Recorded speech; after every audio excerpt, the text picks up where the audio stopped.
Every decision I've taken has been about putting the country I love first. That is why I will resign as leader of the Labour Party. Viva! Está com o Expresso da Manhã. Eu sou o Paulo Baldaia.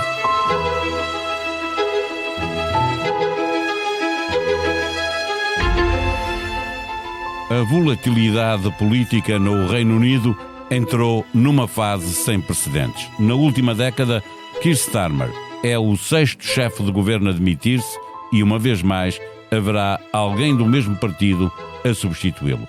Nos 10 anos anteriores ao Brexit, houve apenas 2 primeiros-ministros desde o referendo que decidiu a saída da União Europeia, quando estava em funções David Cameron. Seguiu-se Theresa May durante 3 anos, Boris Johnson outros 3, Liz Truss ficou apenas 49 dias no cargo, é o mandato mais curto da história britânica, Rishi Sunak não chegou a 2 anos e foi o único que saiu por perder eleições, no caso para Starmer.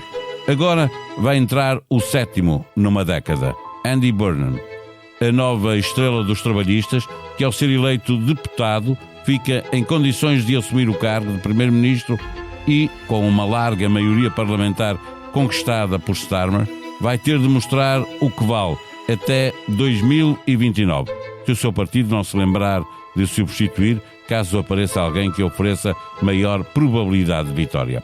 À procura de entender a política britânica, conversamos com o editor de Internacional do Expresso, Pedro Cordeiro.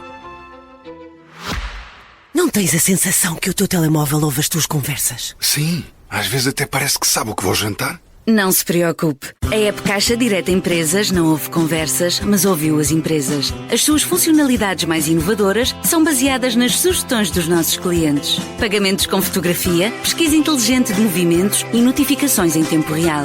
Esta é a app desenhada com a experiência de quem a usa, feita para quem lidera. Faça o download.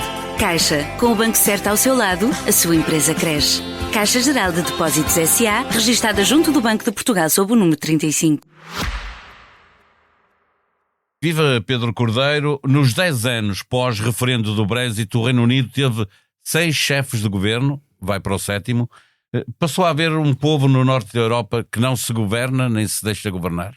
Olá Paulo, é assim que parece, com a agravante de o Reino Unido ter um sistema eleitoral e político que favorece as maiorias absolutas e que sacrifica até um pouco a representatividade democrática com a ideia de assegurar a estabilidade. Neste momento vimos que já não é assim. Mas olhando para aquilo que tem acontecido nos últimos tempos e que vai voltar a acontecer agora, existe alguma estabilidade no sentido de partidário, ou seja, não obriga a eleições, não é? Não, e repara, nos últimos 20 anos só houve 2 primeiros-ministros a sair por perder eleições. Foi o Gordon Brown em 2010 e o Rishi Sunak há 2 anos, quando o Keir Starmer ganhou eleições. Com uma grande maioria, não é? Todos os outros saíram, com uma maioria muito grande, muito folgada, todos os outros saíram por perderem a confiança do seu partido, foram mandados embora pelo seu próprio partido e não pela oposição, o que é um sinal já de uma fragmentação política tão grande que já não é só entre partidos, é também dentro dos próprios partidos. Já lá vamos a essa parte, porque havendo uma mudança de líder no partido,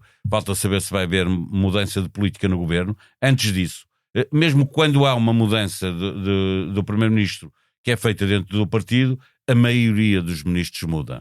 Não sei, sim, o novo chefe quer premiar quem está com ele, não é? Sim, é mais um sinal das fações internas. Mas não é? Fica mais difícil governar, não é? Pois, há uma interrupção de um ciclo. Para alguma coisa, as legislaturas, como já deste percebido, eu acho esta demissão do Starmer uma coisa um bocadinho abstrusa. As legislaturas têm uma determinada duração. É ótimo, com certeza, que haja instrumentos de flexibilidade para, como nós temos em Portugal, por exemplo, o Presidente da República poder dissolver o Parlamento num caso de impasse político grave. Sim, senhor. Também há mecanismos nos outros países, incluindo no Reino Unido, para isso. Muito bem.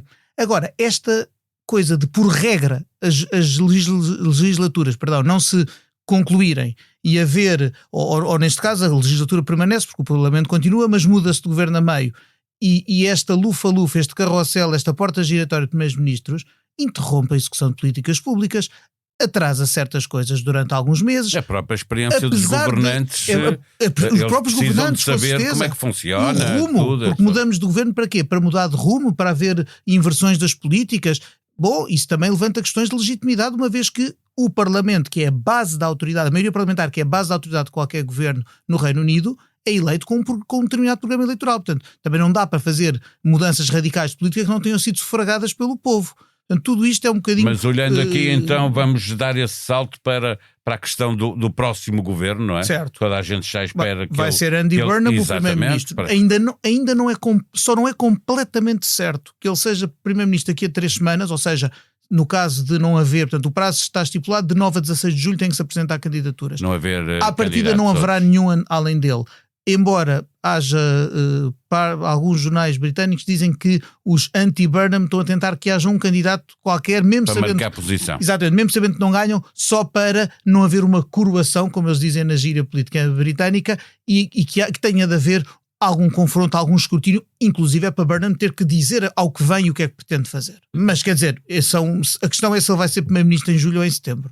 Nós já vamos olhar então para essa parte para perceber, há um programa de governo que foi sufragado nas urnas, ou eleitoral, um programa eleitoral, Exatamente. Mas vai haver agora aqui uma mudança antes disso. Estavas a falar, considerando que esta saída de Keir Starmer era obstrusa. Eu acho abstrusa neste sentido, Paulo. O homem é primeiro-ministro há 2 anos. Conseguiu algumas coisas, por exemplo, uma coisa que não é pouca, que é, de alguma forma, restabeleceu a reputação do Reino Unido face à Europa e ao mundo, que estava em fanicos depois dos 14 anos dos conservadores e, sobretudo, dos últimos anos, com aquela loucura do que foram o governo do Boris Johnson e depois o de Liz Truss, que durou menos do que uma alface, não é? Mês e meio. E pronto, o Rishi Sunak conseguiu ir um bocadinho salvar a honra do convento, e depois veio o Starmer para remendar laços, etc. Em termos internos ele é impopular. Sim, perdeu umas eleições locais. Sim. Mas quer dizer, isso justifica a admissão do primeiro-ministro? Se me dissessem que ele se tinha demitido depois daquele escândalo do Peter Mandelson, portanto, quando ele nomeou um embaixador para Washington que era amigo íntimo de um pedófilo horrendo, eu ainda percebia. Agora, neste caso, eu pergunto-me, se o Burnham não tivesse ganho as eleições quinta-feira e fosse deputado, a questão é essa, não sairia, ninguém tinha mandado embora o Starmer. Isto claro. É uma espécie de concurso de popularidade. Sabes o que é que me lembrou? Tu vais gostar desta. Lembras-te de um ano aí nos anos 90 em que o Sporting correu com o Bobby Robson porque teve a ocasião de contratar o Carlos Queiroz? O que aconteceu no final? O Porto foi campeão com o Bobby Robson. Eu lembrei-me logo disto quando pensei nisto. Parece uma espécie de concurso de popularidade. Neste momento o Burnham é a estrela, então vamos correr com o Starmer. Eu acho isto um bocadinho prematuro. Mas vamos olhar para e gosto para que as políticas públicas possam ser executadas, salvo casos graves, etc., com uma maioria absoluta. Não vejo razão para não se deixar aplicar o programa e no final fazer uma avaliação. Vamos olhar então para o Andy Burnham, porque ele tem carisma, é um bom comunicador. O que é que ele tem além disto? Ele é bom comunicador, ele consegue chegar ao cidadão comum, que é muito importante e que é uma coisa que os políticos são muitas vezes acusados de não ter nem noção nem capacidade. Mas também é acusado de dizer aquilo que as pessoas querem ouvir. E diz um bocado. Isso hoje em dia é quase obrigação populismo. Para se conseguir ser eleito. Tem um lado de populismo. Se calhar, se quiseres, parece uma espécie de populismo benigno, no sentido em que ele é um populismo que é o que consegue fazer frente ao populismo da direita radical britânica, do Nigel Farage e do partido Reform UK, que é um partido de direita xenófoba, que semeia o ódio e vive da divisão, e o Burnham derrotou-os, e por muito mais do que as sondagens previam, na eleição. É uma vitória muito fácil e muito forte. Agora, embora eu frise sempre, isto passou-se num círculo eleitoral de 70 mil eleitores, numa vilória onde eu passei a semana passada a fazer reportagem, e que é uma vilória, sem demérito nenhum, não é representativa de todo o Reino Unido. Portanto, aí, cuidado com isso. Agora, a verdade é que ele conseguiu ganhou com uma percentagem bastante boa, ganhou com 54% dos votos, e, além disso, mostrou algum carisma junto da população. Agora, resta saber, e por isso é que se calhar não era mau haver um candidato qualquer, nem que fosse fantoche, para ter que haver debate e se perceber o que é que este deixa dar o passo seguinte. É melhor para ele ir a eleições rapidamente e aproveitar, antes de perder alguma da aura que tem, aproveitar este carisma que traz, ou deve manter os planos e aproveitar o tempo de governação para mostrar do que é capaz? Paulo, neste momento o que os estudos de opinião dizem, e embora não sejam tudo na vida, é que o Reform é o partido que ganharia umas eleições mesmo com o Burnham à frente. Ganharia por menos contra o Burnham do que contra o Starmer. E veja-se aqui, parênteses, que o Partido Conservador, que governou 14 anos e é a maior força da oposição, nem sequer está aqui a ser ponderado como possível vencedor de eleições nenhumas. É impressionante. que era o partido natural de governo durante muito tempo. Isto também nos mostra um bocadinho a crise dos partidos tradicionais. Os trabalhistas com o Starmer também perdiam eleitores para a sua esquerda. Perdiam-se, sim, é verdade, sobretudo para os verdes, que também estão liderados por outro populista. Agora, ir a eleições ou não? Não há obrigação nenhuma, do ponto de vista constitucional, o que conta é a maioria parlamentar. Portanto, se o Burnham se tornar líder da maioria parlamentar trabalhista, é primeiro-ministro trabalhista sem qualquer problema, não há obrigação nenhuma de ir a votos. Ele, por acaso, ele tem problemas de falar de autoridade moral, porque aqui há uns anos, quando Liz Truss substituiu Boris Johnson, ou quando Boris Johnson substituiu Theresa May, já não me lembro, ele exigia que tinham que ir legitimar-se nas urnas. Neste momento seria um risco enorme ele convocar eleições. Mas também é ir daqui a 2 anos. Mas ao menos são 3, é até 2029. Ao menos tem 3 anos para mostrar obra e depois ser julgado pelas obras que quiser. Eu também digo, o risco, se ele for agora a eleições, é termos um oitavo primeiro-ministro em 10 anos, que ele pode perdê-las e termos um primeiro-ministro Farage, por exemplo. Eu acho que o que se faria sentido neste momento era Andy Burnham, presumindo que é ele que vai ganhar as eleições do Partido Trabalhista, ser primeiro-ministro, governar até ao fim da legislatura e ser avaliado pelos eleitores britânicos e não pelas elites partidárias, quando chegar a esse ponto. Eu não tenho a certeza, por exemplo, se o povo britânico não gosta muito de Keir Starmer. Não sei se o odeia tanto como parte do Partido Trabalhista. Votou massivamente contra o Partido Trabalhista nas eleições locais, não são legislativas, claro. Não é? Está bem, mas dão são coisas sinal Tony Blair perdeu estrepitosamente eleições locais antes de renovar a maioria absoluta pela segunda ou terceira vez aqui há para fecharmos coisa de 20 a nossa anos. conversa, de novo, é uma mudança de líder no Partido Trabalhista e no governo. Isso significa que haverá uma mudança mais no estilo de governar e menos nas políticas? Ou em relação às prever políticas, alguma mudança repara, Andy Burnham pode estar um bocadinho à esquerda de Starmer nas questões orçamentais. Ele defende algumas nacionalizações que vão além das que Starmer que já tinha anunciado algumas. Ele defende algum aumento de impostos para os mais ricos para aliviar os mais pobres. E portanto isso são coisas claramente mais à esquerda, mas depois, por exemplo, tem coisas em que vai sendo ambíguo. Na imigração diz que é preciso ter em conta a ética, mas sim preservar a segurança das fronteiras e reduzir o número líquido de imigrantes que entram no Reino Unido.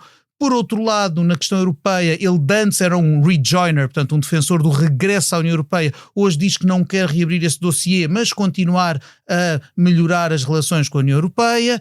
Portanto, há coisas em que eu não o enquadraria. Acho que aqui a mudança, mais do que ideológica, é mesmo uma mudança de personalidade e de estilo pessoal, com certeza. A da liderança propriamente dita, porque Starmer chegou ao poder com a promessa de dar liderança, pôr as coisas no sítio. Exatamente, deixar alguma agitação dos tempos, sobretudo de Boris Johnson.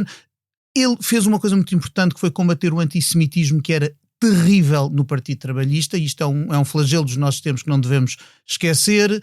Pôs em ordem, de facto, o partido voltou da pior derrota em 90 anos, com Jeremy Corbyn em 2019, para a segunda melhor vitória de sempre conquistar. É uma pena que depois não tenha conseguido fazer nada com ela. Mostra que é a brutalidade da política. Eu acho que ele devolveu alguma dignidade e respeitabilidade ao Partido Trabalhista. Depois, quando meteu as mãos na massa, não foi capaz de, com isso, fazer, nestes 2 anos, ao fim de 5 não sabíamos como seria, não conseguiu, nestes 2 anos, mostrar coisas palpáveis que satisfizessem a população, e isso, depois os deputados do Labour, claro, começaram a ficar todos com medo de, se vem aí uma derrota eleitoral, perdemos todos os lugares, é melhor mudarmos de líder. Isto também é um bocadinho como as coisas funcionam, tristemente, na política britânica. Muitas vezes esse lado muito centrado no Parlamento leva a que os deputados tenham o poder de fazer e desfazer líderes antes do prazo. Em dia de novo jogo de Portugal, desta vez com o Uzbequistão, recordo-lhe que o argentino Lionel Messi isolou-se esta segunda-feira como o melhor marcador da história dos mundiais de futebol ao conseguir o seu 17º golo, mais um do que o alemão Miroslav Klose. Depois de ter igualado os 16 tentos do Germânico com hat-trick à Argélia, na véspera do empate de Portugal com o Congo, o jogador de 38 anos faturou agora, face aos austríacos, aos 38 minutos, já depois de ter desperdiçado uma grande penalidade aos 9 minutos de jogo. Quer saber tudo sobre o Mundial? Vá a tribuna.expresso.pt. E não se esqueça de ouvir os mais recentes episódios do podcast No Princípio Era a Bola, com Rui Malheiro e Tomás da Cunha. A sonoplastia deste episódio apoio de Salomé Rita. Nós vamos voltar amanhã. Até lá, tenham um bom dia.